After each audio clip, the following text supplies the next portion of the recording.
Assalamualaikum warahmatullahi wabarakatuh, teman-teman sekalian. Kembali lagi di channel Mukhlas Amali. Di kesempatan video kali ini saya ingin berbagi cara bagaimana menyiapkan larutan nutrisi hidroponik yang berasal dari nutrisi hidroponik padatan. Yang pertama, kalian harus menyiapkan nutrisi hidroponik. Kalian bisa membelinya di link deskripsi di bawah. Satu paket nutrisi padatan ini bisa dibuat menjadi setengah liter larutan stok A dan setengah liter larutan stok B. Nutrisi yang saya gunakan saat ini ialah sebanyak 2 paket, sehingga nantinya akan diperoleh larutan stok A sebanyak 1 liter dan larutan stok B sebanyak 1 liter. Siapkan juga alat pengaduk seperti sendok plastik. Usahakan hindari alat pengaduk yang berbahan dasar besi. Hal ini dikarenakan untuk menghindari terjadinya proses reaksi. Siapkan juga wadah untuk mengaduk, kemudian corong untuk memasukkan hasil larutan yang kita aduk. Kemudian siapkan juga 2 botol ukuran 1 liter yang masing-masing sudah kita beri nama botol A dan botol B. Kemudian air. Dan yang terakhir ialah alat TDS meter. Kita masuk ke langkah yang kedua, yaitu membuka paket nutrisi. Dalam satu paket nutrisi terdapat nutrisi A dan nutrisi B.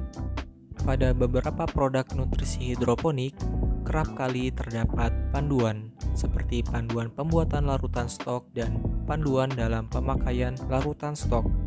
Kemudian masukkan nutrisi A dari paket 1 dan nutrisi A dari paket 2.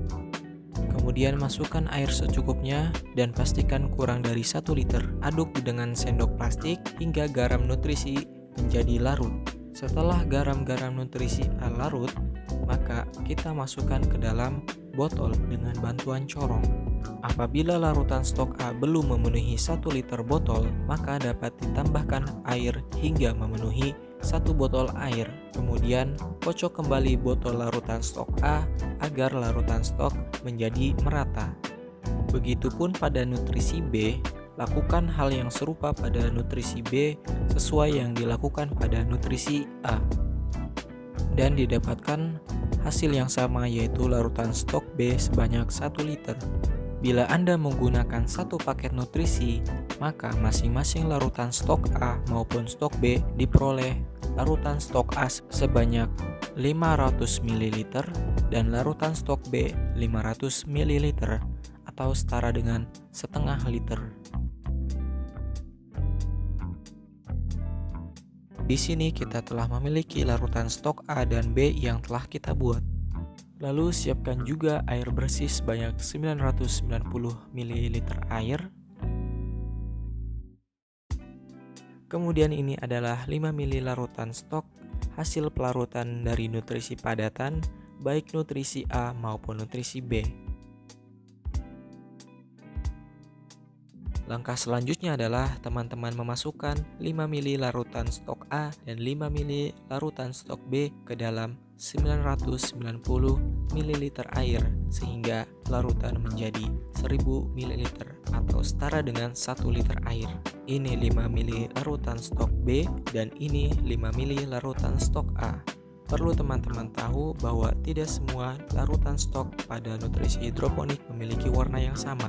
Untuk nutrisi hidroponik yang saya gunakan, larutan stok A berwarna bening, sedangkan larutan stok B berwarna kuning. Kemudian saya tuangkan larutan yang sudah tercampur tadi ke dalam wadah untuk saya cek tingkat ppm-nya dengan menggunakan alat TDS meter.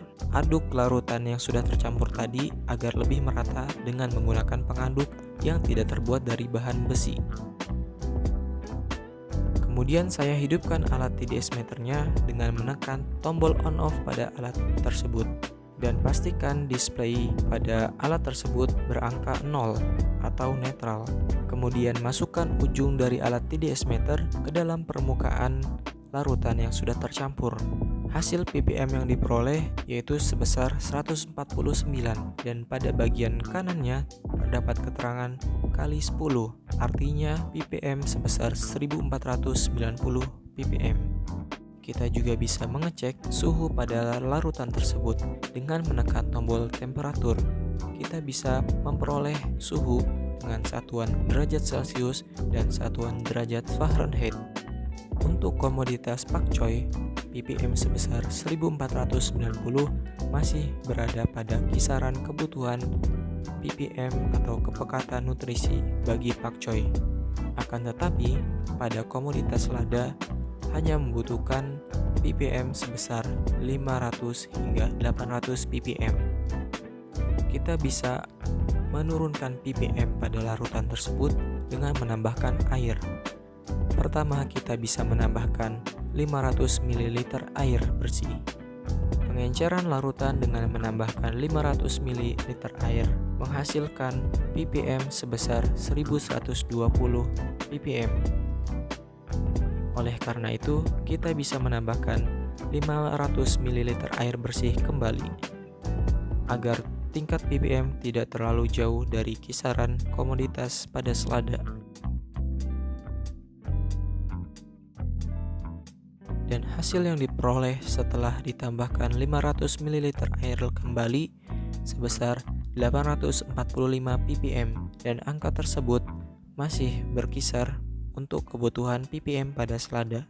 Sekian video dari saya, semoga bermanfaat. Apabila ada pertanyaan, teman-teman bisa komen pada kolom komen yang tersedia. Wassalamualaikum warahmatullahi wabarakatuh.